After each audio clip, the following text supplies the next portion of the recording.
Hello guys, today we're going to talk about the episode School Spirit. This is actually, I think, the highest rated episode of the series. So this is supposed to be a good one. I remember this one too. So this episode aired on October 20th, 2001. It's TVY7. It has a 9.2 out of 10 on IMDb with about 43 user votes. It stars Keiko, so Kaiku, Agena. I'm sorry if I butcher that name. I don't know how to pronounce it. She is known for. She was in the Prodigal Son TV show. Oh, Gilmore Girls. Better Call Saul. She's actually been in a ton of big stuff. So good for her. Good for her. I mean, no, she was born in Hawaii, born in '73. So she would have been in '73. She would have been like 20. She would have been like 27, 28. So she's not. She must have been like a teacher or a parent or something. That's my guess. And then also a Michael Galeota Giolito. Oh wow, he died in 2016. That's sad. He was only let's see, he was born in '84, so 16 would be 2000. Oh, he was only 32. That's sad. Let's see. Looks like just Canadian stuff because to me, it looks like his biggest thing was the Jersey Show, which ran from '99 to 2004. Looks like he stopped. It looks like that was his final acting thing, to be honest. Yeah, because his previous stuff was just stuff. Nothing. Yeah, the Jersey seems like is kind of his big thing, and full 5 seasons and everything. All right, I gotta see his full bio. I'm curious. It's a little side. Older brother of Jimmy Gilta. I wonder who's Jimmy. I wonder if he's anyone significant. He's been in some stuff. Oh wow, he was in a TV show for a couple episodes in '99, and then he appeared in a 2017. He only has 11 credits. Yeah, he didn't do anything either. Really didn't do much. I mean, yeah, that's kind of sad actually. 2016 doesn't specifically say what he died from, even though technically it's none of our business. But we're so used to just knowing and learning about what happens to people that we don't realize. A lot of us don't realize that, what, technically we don't really need to know this, but yeah. And the episode is directed by. There's no director's credits, so sorry. It was written by Scott Murphy. I think we talked about him before. Um, and yeah, so what is this is so I remember this. It's weird because this episode in the next episode we'll talk about, it has the same main group of kids, but it's not a two-parter. This is really only they're two separate adventures with the main cast.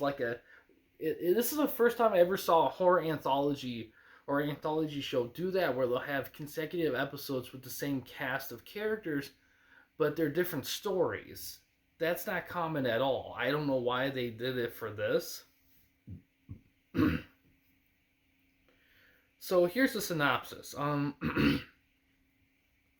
Dex, Freddy, Todd, Alexis, and Janet, so 5, had detention with a stern Mr. Langley, who leaves them alone after a blackout.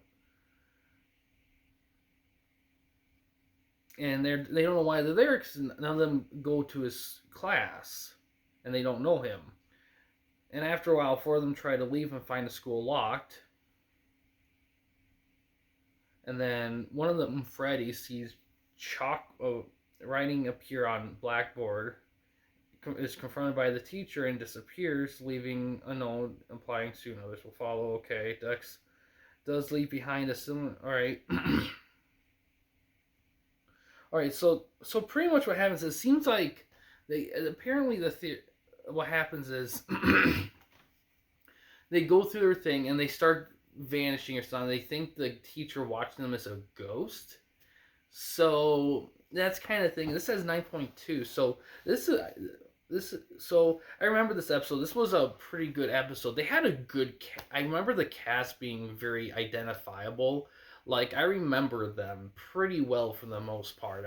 And I'll give them credit for that because it can be very hard for a show like this to have a memorable cast because it's an anthology show, so they only got like half an hour to make these guys stand out. So the good job on a cast. I mean for sure.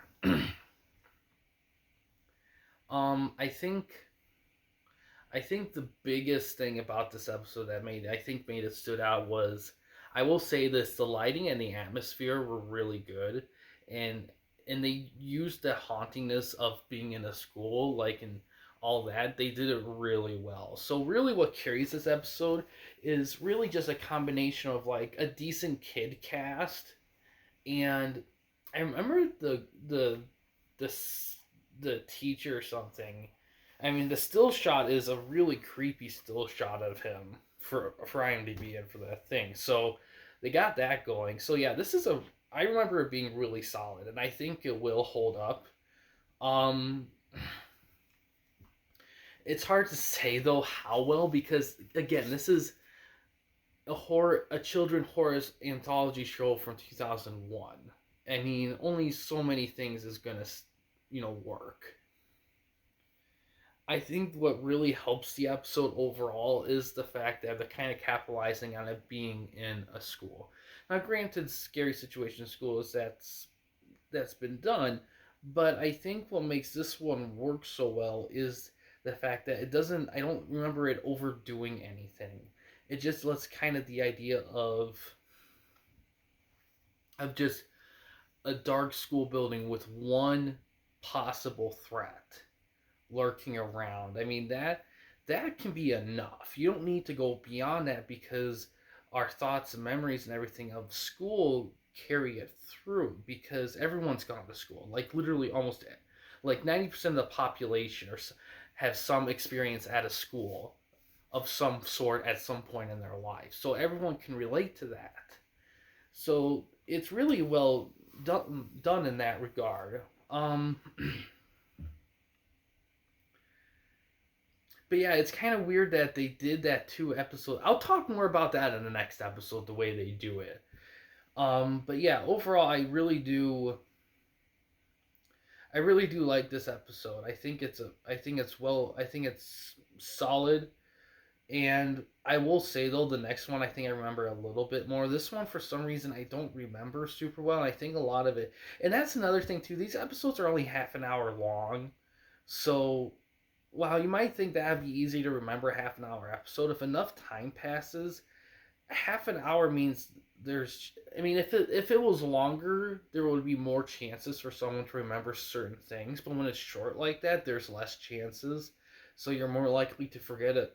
So if you forget one thing in a half hour episode, that can be a much huger impact than if you get one thing in a movie or something like that.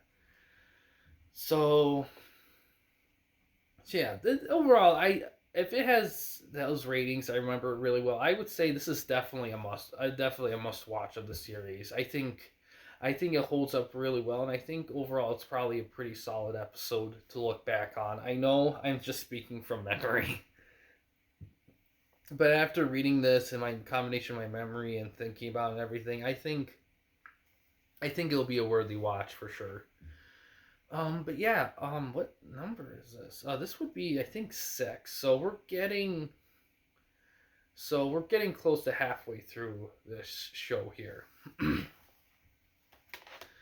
But yeah, guys, that's all I have to say about it. It's a solid episode. I definitely recommend checking it out in. And yeah, guys, thanks for watching. In case you want to chat with me, Mike, or anyone else at the Campy Company, you don't want to use the YouTube comment section, we do have a couple options. First one is we have a Discord channel. You can find a link to that in the About page / About section of our channel. We also have a discussion tab in our channel as well. You can access that through a PC or laptop computer. But yeah, guys, thanks for watching. Please subscribe and like the videos, and have a good day.